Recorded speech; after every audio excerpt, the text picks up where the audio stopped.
Здравствуйте, уважаемые любители настольного тенниса! Сегодня у меня на обзор попали такие средние шипы, как КО Extreme. И буквально сразу же поиграв и немножко потестировал, мне хочется сказать, ребята, слушайте, среди средних шипов, мне кажется, я нашел идеальный.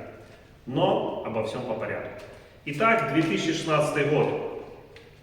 Выходит КО средний шип. КО, понятно, технический нокаут. Средний шип, который снискал популярность среди профессионалов, любителей за свои свойства низкого мяча, такую интересную противность и при этом хорошую управляемость. Да что говорить, я сам поиграл порядка, наверное, года обычным КО в различных толщинах и добился неплохих результатов. Затем вышла версия КО Pro. Чуть-чуть на другой губке и немножко быстрее по скорости. Немножко, совершенно, можно сказать, чуть-чуть, потому что играя КО и КО Pro, поверьте, не каждый отличит разницу в скорости. И вот выходит КО Extreme. Первоначально, когда я прочитал об этой накладке, мне казалось, на обычный КО поставили губку более быструю и таким образом добились каких-то определенных свойств. Но на деле оказалось все не так. Совсем другая геометрия шипа и губка по скорости, если превосходит КО Pro, то совсем чуть-чуть. Сегодня в тестах я поставил обычный КО 1,5 мм и поставил КО Extreme 1,5 мм, чтобы определить по скорости и по показателям, в чем же будет разница. Красный у меня получается КО Extreme, черный же обычный КО. Вначале я поподрезаю классический, затем просто потолкаю мяч, эти шипы позволяют это делать. И затем я поукорачиваю короткий и, представьте себе, длинные подачи. Вот здесь интересное отличие, что при игре КО Extreme из-за вот этой новой геометрии и другой губки, то мяч, получается, цепляется от них немножечко сильнее, чем от простого КО. Но опять, это совсем чуть-чуть, это, может быть, это субъективно, но вот мяч как бы дольше находится и более цепче при игре в подрезку или когда там укорачивал мяч. Вот вы обратите внимание на видео, я просто толкаю мяч, рука перед собой, подставляю ракетку и мяч перелетает. То есть таким образом, можно сказать, такое простое начало по подрезке. В то же время, если технически прокачаться, то можно делать подрезку, летит плоский мяч и добавлять различные вращения, там, боковые, оставлять коротко, с таким как бы чопом некоторые подачи. Кстати, о приеме подачи. Посмотрите, даже длинные подачи, просто подставляя ракетку, расслабленной рукой, можно укоротить, удивив при этом соперника. Ведь там плоский мяч, и затем сопернику придется срезать или мягко начинать атаку скидкой или скруткой, что тоже довольно интересно. Но еще какое-то отличие КО и КО Extreme глобально я не ощутил. Конечно, КО Extreme немножечко быстрее по скорости и, я уже сказал, немножко больше цепляет мяч. Вот и вся разница. Конечно, там чувствуется губка другая, более такая, как упругая, по сравнению с обычным КО.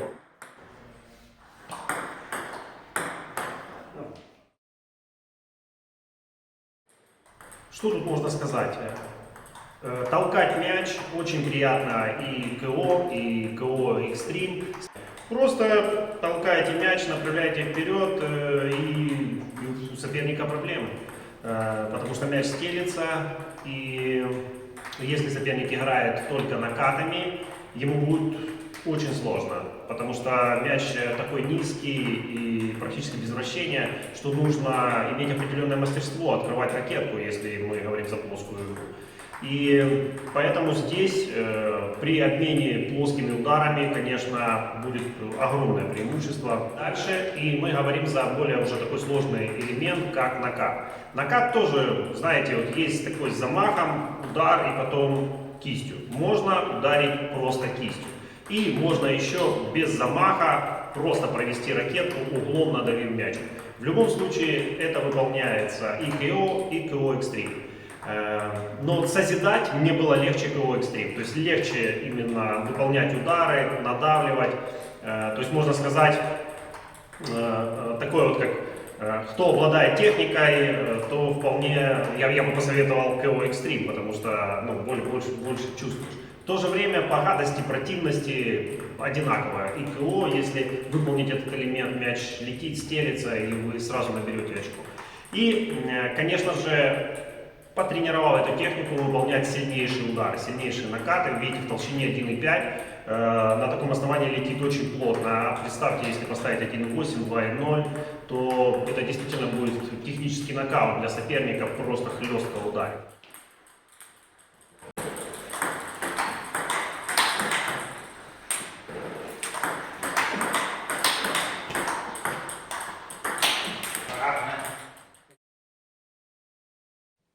Снова, вы знаете, просто можно поставить ракетку, направить мяч вперед, и мяч ложится в стол. Вы знаете, на таком тонком основании очень приятные ощущения. Вот прям чувствуешь мячик, и очень легко подставлять. Действительно, топ-спины летят с разным вращением, вот, но один и тот же угол, где-то выше, где-то ниже. Надо играть прямо со стола, вы видели.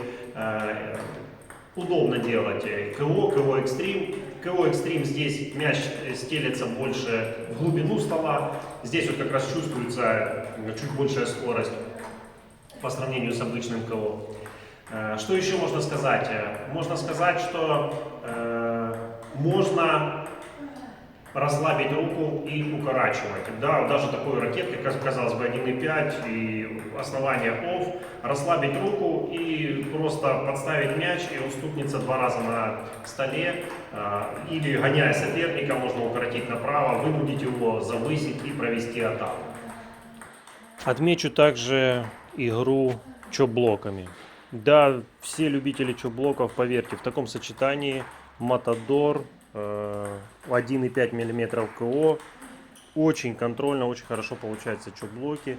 Можно укорачивать, добавлять сильнейшее нижнее вращение, вынуждая соперника срезать, и вы можете начать атаку, ну или сразу ошибиться. Можно и укорачивать, и делать это очень легко.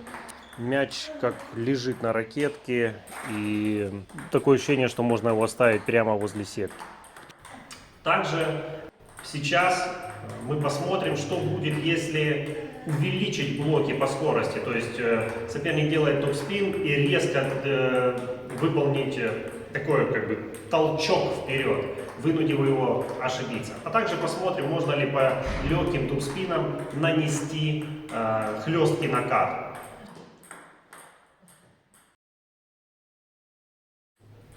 Снова делать толчок вперед очень удобно. Я уже в который раз говорю, да, по подрезке просто толкните, подставьте, направьте. Да, вот такая техника, можно сказать, плечо на месте, кисть, предплечье, очень простая. И вот представьте, если кто-то начинает изучать с нуля, то вот такое простое движение за год можно довести. Вот вы видите, летит топ-спин, резко можно сыграть, затем расслабить руку, укоротить, дергая соперника то длинно, то коротко. Вот. Или же двинуться более техническим путем, если у вас есть накат, мяч слабый топ-спин от соперника или выше сетки, просто вбить его одним ударом, вот, или вбить, потом снова укоротить. Такой рваный темп, который очень неприятный для ребят, которые играют топ-спином. Потому что вы крутите тут быстро, здесь медленно и еще и в разную точку. Очень мне понравился контроль при такой игре. Ведь контрудары один из самых сложных элементов в теннисе, потому что разное вращение, разная высота, точка, а здесь шипы справляются с этим отлично. Какое отличие? Снова КО Extreme чуточку контрольней. Вот представьте, да, он быстрее, но в то же время контрольнее, чем обычный КО. Вот такое, да, ощущение, такое впечатление. Более удобно им, что ли, контратаковать, бить или направлять вперед. Сейчас мы с вами разберем начало по подрезке таким хлестким плоским ударом. Смотрим. Все вы знаете знаменитое выражение одного из чемпионов, что начинающий играет, можно так сказать, я его своими словами скажу, всем телом, потом немножко позанимавшись теннисом, начинает играть рукой, затем еще на ступеньку выше начинает играть одной кистью, затем пальцами, ну и достигает совершенства, играя всего лишь держа ракетку двумя пальцами и ощущая таким образом ракетку. И вот здесь, представьте, можно пропустить все эти ступеньки, просто кистью, такое как бы движение перед собой. Зависит, конечно, тоже от вращения.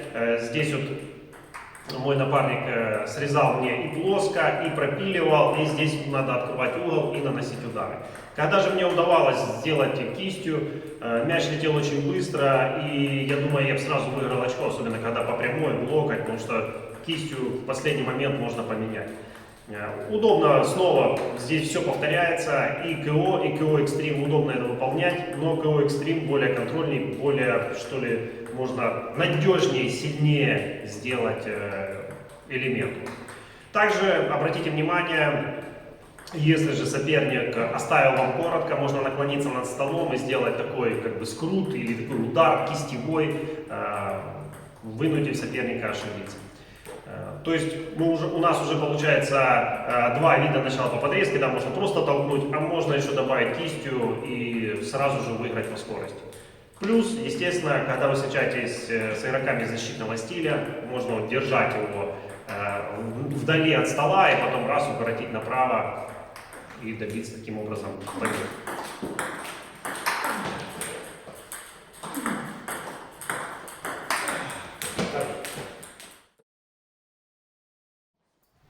Средние шипы слева для меня одна из, ну, что ли, любимых накладок. И я играю несколькими ракетками, и частенько я ставлю средний шип налево. Почему? Потому что можно атаковать и сыграть просто блоком и удивить соперника срезкой и так далее. Ну, в общем, все достоинства средних шипов со средним вращением я применяю и изучаю.